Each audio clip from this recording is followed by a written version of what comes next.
Hello, my name is Lisa Larson, and I have done my project on special needs groups and disasters. So for a bit of an overview, I included four major types of special needs defined by Graham, which are physical, developmental, behavioral, and emotional, and sensory impaired. And when disaster strikes, those with special needs require extra attention to keep them healthy and safe. And the ADA has provided a strong foundation for FEMA and other partners to work together to serve disaster survivors with disabilities and ensure that they have equitable access to services and programs while preserving and promoting the independence of people with disabilities. As for the preparedness stage, it's very important to consider those with special needs as they may need more time and help to prepare. And many of the traditional emergency notification methods are just not accessible to those with disabilities. For example, people who are deaf or hard of hearing cannot hear radio, television, sirens, or other audible alerts, and those who are blind or with low vision may not be aware of visual cues such as flashing lights. And to help with this, you might see closed captioning and ASL interpreters to assist deaf, and vibrating loud mobile alerts to assist blind.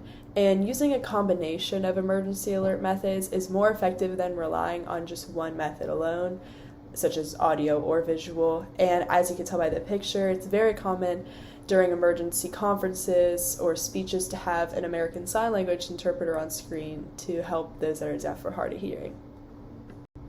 In the event that an evacuation is necessary, it can be very difficult for those with special needs as they're being taken out of their comfort zone, and people with a mobility disability may need assistance leaving a building without a working elevator. They need accessible transportation to bring them to the shelters, and individuals who are blind may no longer be able to use their traditional orientation and navigation methods, and an individual who is deaf may require an interpreter and be unable to communicate with anyone if the only communication device available relies on voice.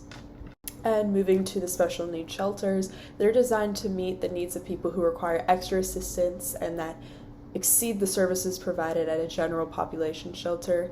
And some of the things you might find here are food and water, shelter staff with basic medical assistance and monitoring.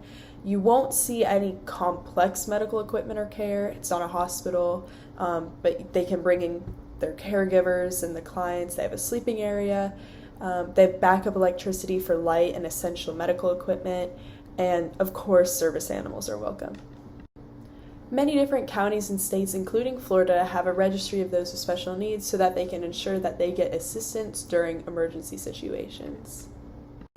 It can be unsafe for those with special needs to return home after the disaster due to debris and structural collapses, such as having wheelchair ramps damaged or having debris as a tripping hazard for vision impaired. It can just be unsafe. So many local governments provide emergency services through contracts with other local governments or private relief organizations to either help clean up or rebuild to make sure that their environment is safe for them to be in.